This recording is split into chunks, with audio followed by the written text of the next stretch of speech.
시청자 여러분 안녕하십니까. 이제 4월 4일 월요일 아침입니다. 지금부터 전옥현의 안보정론을 시작하겠습니다. 이번 한 주 동안요 활기차게 아주 멋진 새로운 한 주를 시작하게 되시기를 빌겠습니다. 그리고 여유가 있으신 분들은요 제 방송 구독을 꼭 부탁드리고 이 젊은 분들에게 많이 권유해 주시면은 대단히 고맙겠습니다. 월요일 날이요 매주 월요일이면은 여론조사 리얼미터에서 나오는데 오늘 발표된 리얼미터 오래간만에 나름대로 이 반가운 결과가 나왔습니다.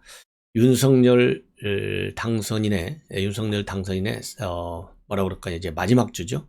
3월 마지막 주를 끝내고 이제 4월 1일부터 5일까지 처음으로 그러니까 4월 첫 번째 주 여론조사를 해봤어요. 자, 여론조사를 해봤더니 윤석열 당선인 48.8%로 긍정평가율이요 46에서 48.8%로 2.8%가 올라갔고 부정평가율은 49.6에서 47.6%로 2%포인트가 떨어졌습니다. 그래서 이제 양쪽의 편차가 1.2%가 났는데 이제 긍정평가율이 지난주에는 46으로 이 바닥을 찍었고 그리고 이제 부정평가율이 49.6으로 정점을 찍고 굉장히 이제 좋은 현상으로 나갈 것 같습니다. 예. 자, 권역별로 이거를 비교해 보니까요. 이 서울, 강원도 그리고 PK 지역에서는 이 긍정평가, TK도 물론이고요. 긍정평가가 훨씬 많고요. 성별로 보면 남성은 긍정평가가 많은데 비해서 여성은 여전히 부정평가가 많습니다. 51.1대 44.8입니다. 그리고 남성은 52.8 찬성, 긍정, 그리고 44%가 부정입니다. 그리고 여기에서요, 이제 권역별로 보면 서울에서는 왜냐하면 굉장히 중요한 것이 이번 서울 수도권 선거가 있잖아요. 긍정이 50.7, 부정이 45.7. 그 다음에 PK 지역도 긍정이 56.3, 부정이 37.5. 거의 19%가 차이가 나요. 이걸 보면 지금 현재 우리 국민의힘 박형준 부산시장에 대한 지지도 상당할 것으로 예측이 되는 대목이다. 그리고 TK야 뭐 원래부터 그러니까요. 무려 30%가 넘게 차이가 납니다. 63.8대 32.3. 그리고 연령별로 보면요. 20대, 60대, 70대에서는 긍정 전망이 많고요. 30대, 40대, 50대에서 부정 전망이 많아요. 예. 자, 그리고요. 이제 정당 지지를 보면 국민의힘은 40.0 그리고 민주당이 40.7 해서요. 민주당이 2% 정도가 높습니다. 그리고 문재인 대통령의 그 평가를 보면 긍정이 44.8 부정이 52.0입니다. 예. 그리고 연령별로 보면요. 30대, 40대, 50%대가 이 극정 지지율이 50%를 넘어섰고 20대에서는 41.4%로 부정평가가 훨씬 더 높습니다. 자, 그리고 참고적으로요. 이게 리서치뷰, 조금 전에 말씀드린 이제 리얼미터의 경우에는 4월 말하자면 1, 2, 3, 4, 5일이에요. 그러니까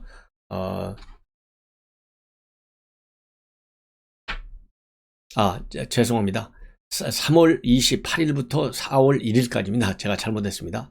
3월 28일부터 4월 1일까지 5일간의 조사 내용입니다. 그러니까 3월 마지막 5번째 주 조사 내용이다. 이 점을 제가 정정해서 말씀을 드립니다.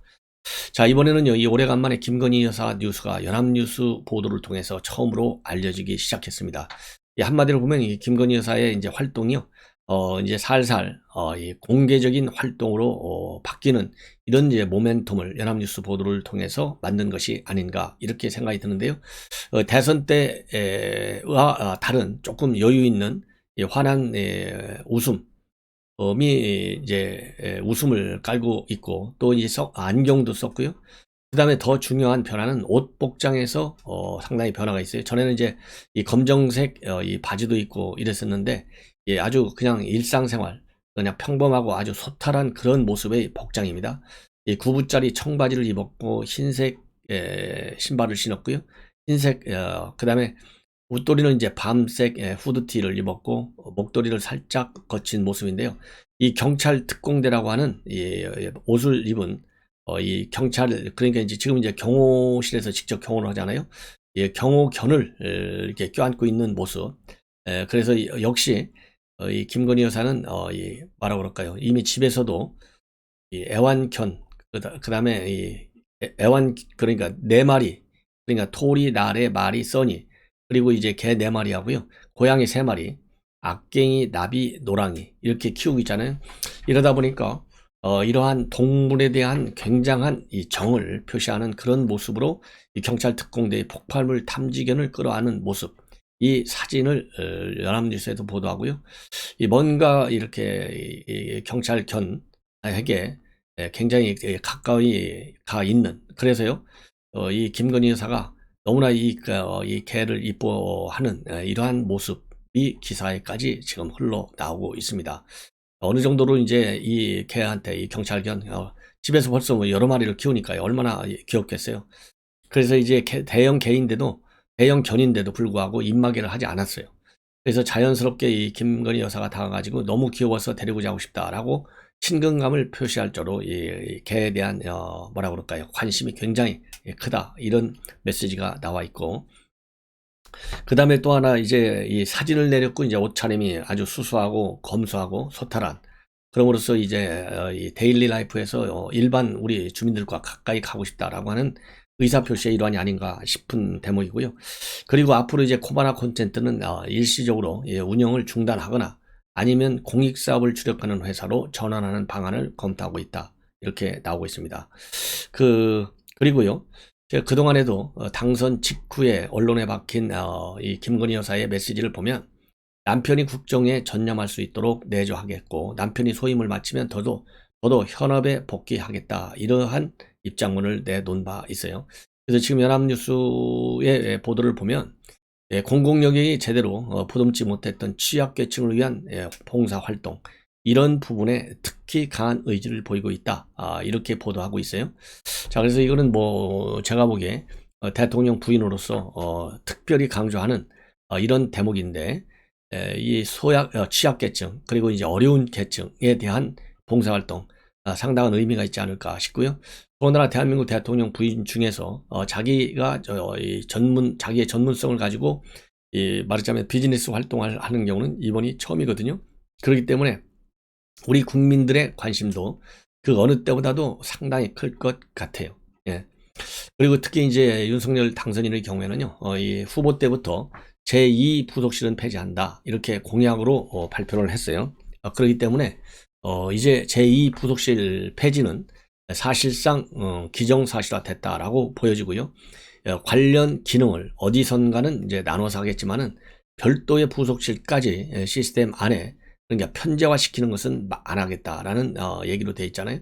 그 다음에 또 하나는 당선인이 영부인이라는 호칭 맞지 않다, 이러한 얘기를 또 했거든요. 그래서 제2 부속실 폐지하고 영부인이라는 호칭도 안 쓰고, 그리고 또 이 김건희 여사가 지금 이 주변에 밝히고 있다는 취약계층에 대한 봉사활동가를 좀 많이 하겠다, 그리고 비즈니스는 접겠다, 이런 얘기를 한 걸 보면 이 비서실 차원에서 이 지원하는 것으로도 충분히 할 수 있지 않겠느냐. 그리고 이러한 이 활동 방향, 이 방향은 상당히 적절하게 잘 정리가 된 것 같습니다. 그럼으로써 이 정말 어려운 계층들을 직접 기본적인 활동의 방점이 말이죠, 이 취약계층을 돕는다, 이러면 역대 이제 대통령들이 꼭 어떤 특정 계층을 돕지 않고 골고루 이렇게 활동을 많이 해왔는데요. 이렇게 특정 계층에 대한 집중적인 활동은 그동안에 보듬지 못했던 대통령 부인의 일종의 이제 처음 활동하는 중점 대상이 되지 않겠습니까? 그런 점에서 나름대로 의미가 있지 않을까, 이러한 생각이 듭니다. 자, 이번에는요, 이 계속해서 청와대 김정숙 여사의 옷값이 논란이 계속되고 있어요. 그러다 보니까 이 탁현민 비서관이 뭘 끌어집어 냈냐면은요, 2015년도 얘기죠. 2015년도에 당시 새정치민주연합 대표였던 문 대통령과 관련해서 이 금괴 루머가 터져 나왔어요. 그래가지고 그 당시 사상지역구 사무실에 이 금괴 소문 때문에 50대 남성이 난입해서 인직을 벌이다가 검거되기도 했고, 또 2015년도 12월 말에는 아시아 태평양 전쟁 희생자 유족회 부산 경남 지부 회원 50여 명이 사상경찰서 앞에서 금괴 소문에 대한 진상을 규명하는 그런 기자회견도 열었습니다. 그래서 문재인 대통령이 당시에 이 금괴 소문에 상당히 시달렸어요. 자, 그리고 이 금괴 문제와 관해서는 문 대통령이 직접 대담집인 대한민국이 묻는다 해서 금괴 200돈이라면 한국은행이 공식적으로 보유한 양보다 많다. 정말 그런 금괴가 있었으면 좋겠다. 그 돈으로 청년 일자리를 싹 다 해결할 수 있으니 라며 우회적으로 이 금괴 문제를 또 대담집에서도 건드렸습니다. 그런데 이걸 지금 누가 다시 건들고 있느냐? 탁현민 씨가 건들고 있어요. 어디에서? 과거에 말이죠. 여러분들 잘 아시다시피 탁현민 이 비서관이 문재인 대통령하고 이 놀러를 갔죠. 네팔인가요? 어디 놀러를 갔는데 그 당시에 히말라야 산맥을 갔었죠. 2016년도에. 그때 찍었던 동영상 약 한 30초짜리를 최근에 이제 올렸어요. 이 동영상을 올렸어요. 그래서 2016년 히말라야 산행 중에 문재인의 금괴 이야기를 나누었던 기록이 있다라면서 영상 하나를 올렸는데요. 이 영상을 보면 이 문재인 대통령이 굉장히 수염이 덥수룩하고 등산본 차림이고요. 이 대화를 나누는 모습이 담겨 있는데 이 영상에서 이 문재인 대통령은 금괴 사건을 언급하면서 진짜 그 금괴가 매장됐다는 것을 확신하고는 밤에 포크레인을 몰고 들어가서 지하를 굴착한 사건이 있었다. 이건 뭐 실화가 아니겠습니까? 참 대단한 것 같아요. 그러면서 문 대통령은요, 일행들과 금괴 관련 농담도 주고받았고 탁현민으로 추정되는 남성이 대표님은 어디에 주로 금괴를 보관하십니까? 라고 물으니까요, 문 대통령은 양수와 나서 한번 다 파헤쳐 봐라 라면서 웃는 그런 모습이 나오고 있습니다. 자, 그래서요, 이 탁 비서관이 이렇게 금괴를 다시 꺼내든 것은 2015년도에 무수한 언론과 여론의 화제가 되었던 금괴가 다시 떠오른다라고 비유한 글을 올렸어요. 지난 1일 날. 그러면서 이 얘기는 결국 뭡니까? 이 금괴 참 터무니없듯이 옷값도 터무니없는 얘기다. 이런 얘기가 아니겠어요? 그럼에도 불구하고 이 금괴 논란을 또다시 야기했어요. 그러니까 지금 김정숙 여사의 옷값은 핵심은 뭡니까? 특활비에서 샀느냐 안 샀느냐 이거잖아요. 근데 이게 특활비에서 안 샀다라고 하면서 말하자면 사비로 샀다. 그러는데 카드로 샀다고 그랬거든요. 탁현민이가. 그런데 실제로 한복 이 판매업자가 폭로하기를 모두 현찰로 주고 갔다 이렇게 됐거든요. 그래서 거짓말 논쟁이 계속되고 있어요. 그러니까 특활비에서 이제는 거짓말로 넘어가고 있어요. 자, 여기에 이제 금괴라고 하는 새로운 이슈를 누가 탁현민이가 다시 부활시키고 있는 대목이다. 그래서요, 진실된 입장을 언제나 우리가 들을 수 있는지 참 기가 막히다라고 말씀을 드리고 싶고, 그리고 요 박수현 수석이 이제 3일날 바로 어제 페북에 공개한 내용인데요. 지난 1일 비공개 회의에서요, 지금 시기적으로 보면 뭐 옷값 문제, 특활비 문제, 대우조선 알박기 인사 문제 이런 것들이 지금 굉장히 중요한 이슈인데 느닷없이 청와대 이 비공개 수복 회의에서 수보가 아니라 일반 비공개 회의에서요. 문재인 대통령이 느닷없는 말을 꺼냈다고 합니다. 뭘 꺼냈느냐? 수소 선박 상황은 어떻습니까? 라고 물었대요. 이게 참 이해가 안 간다는 얘기죠. 그 정도로 이 문재인 대통령은 옷값 논란, 특활비 논란 이런 거에 초연해서 오로지 국정에만 전념하고 있다. 이걸 보여주려고 아마도 박수현 수석이 페북에 그런 얘기를 한 것 같은데, 자, 제가 보기에는요, 역풍이 돌 가능성이 많다. 이게 아무리 대통령이 그와 관계없다 하더라도 대통령이 직접 육성을 통해서 또 아니면 진실되게 해명을 해야 되는데요. 이렇게 뭐라 그럴까요? 일종의 엉뚱한 얘기를 하는 거예요. 지금 뭐 수소 선박 누가 관심이 있어요? 이 얘기는 말하자면 이제 여론의 관심을 따돌리기 위한 측면에서 했을 수도 있는데 우리 국민들의 수준이 그렇게 얄팍하지 않다라는 지적을 저는 하고 싶어요. 지금 그리고요, 지금 언론에서 지금 한동훈 무혐의 수사팀에서 보고가 있었느냐 없었느냐. 근데 지금 현재 중앙지검의 공식 입장이 왔다 갔다 해요. 그러다 보니까 지금 중앙지검장 누구예요? 이정수잖아요. 박범계의 최측근이죠. 중앙지검의 거짓말 논란으로 지금 비화되고 있습니다. 그래서 지금 이제 법조계에서 나오는 얘기는요, 보통 수사팀 보고라고 한다면 일단 요약 서면 보고를 하고 요약 서면 보고에 대해서 이 오케이 사인이 내려오면 그때 정식 문서를 만들어서 전자 결재를 올린다는 거죠. 자, 그런데 지금 이제 여러 언론을 제가 종합적으로 보니까 일단 이 한동훈 검사장은 무혐의다라는 내용의 서면 약식 보고가 있었는데 이 약식 보고는 보고가 아닌 것으로 치부하고 넘어갔어요. 그리고서 이제 정식으로 보고하라 이렇게 된 것입니다. 그러니까 아예 보고가 이루어지지 않았다라는 얘기는요 맞지가 않은 거예요. 정식 보고든 약식 보고든 일반 간단한 서면 보고가 됐든 꼭 사인을 받는 문서여야만이 보고가 아니지 않습니까? 일단 중앙지검장이 알아들을 수 있게 한동훈은 수사팀에서는 무혐의구나 이 내용을 알 수 있게 인식할 수 있게 보고가 올라갔으면 전화 보고든 아니면 서면 보고든 그거는 보고가 됐다라고 봐야 되는데요. 지금 이제 법조계 검찰 안팎의 뉴스를 종합해 보면 이정수 지검장에게 올라온 것은 약식 보고일 뿐이다. 그래서 전자결제 보고가 아니라는 거예요. 그래서 보고가 없었다 이렇게 됐는데요. 사실상 그 이면에 보면은 보고가 있은 거예요. 자, 그 경위를 쭉 보면 지난 28일 날 3월 28일 날 담당 검사가 말이죠. 서면으로 보고를 했습니다. 서면으로 보고를 올라가니까 지점장한테 그러니까 중앙지검장한테 올라간 거예요. 누구를 통해서 형사 1부장 검사를 통해서. 자, 그러니까 그 다음 날 3월 30일 날 이틀 뒤죠. 죄송합니다. 30일 무혐의 보고가 올라갔다라는 그러니까 28일쯤에 실제로 보고가 했어요. 이 무혐의 처리했다는 사건 처리 계획서를 작성해서 이 형사 1부장을 통해서 보고가 됐습니다. 이게 11번째 보고예요. 자, 그러니까 이틀 후인 30일 날 이 무혐의 보고가 올라갔다 이렇게 중앙일보가 맨 먼저 보도를 합니다. 그러니까 이 지검장은 A 검사에게 이 검사한테 직접 전화를 해가지고 뭐라고 지시하느냐 일주일만 기다려라 이렇게 얘기를 합니다. 그러니까요 중앙지검의 공보 담당하는 출입 기자들에게 30날 이 보고 올라온 거 없다 사실 아니다 수사팀이 무혐의 의견을 낸 적이 없다 이렇게 문자를 다 돌려버려요. 그리고 나서 그 다음날 31일 날 박범계 장관은 김호수에게 수사지휘권을 발동하는 전 단계로 추미애 장관이 박탈했던 검찰총장의 수사지휘권을 회복시키는 검찰총장의 지휘권을 회복시키는 수사지휘권 발동을 검토합니다. 그런데 이게 이제 법무부대 또 검찰대에서 직권남용 소지가 있다 이런 반발하니까요. 법무부에서는 이제 바로 이거를 갖다가 취소를 합니다. 오해의 소지가 있다. 그러면서 이 중앙지검에서는 뭐라고 또 입장문을 내냐면요.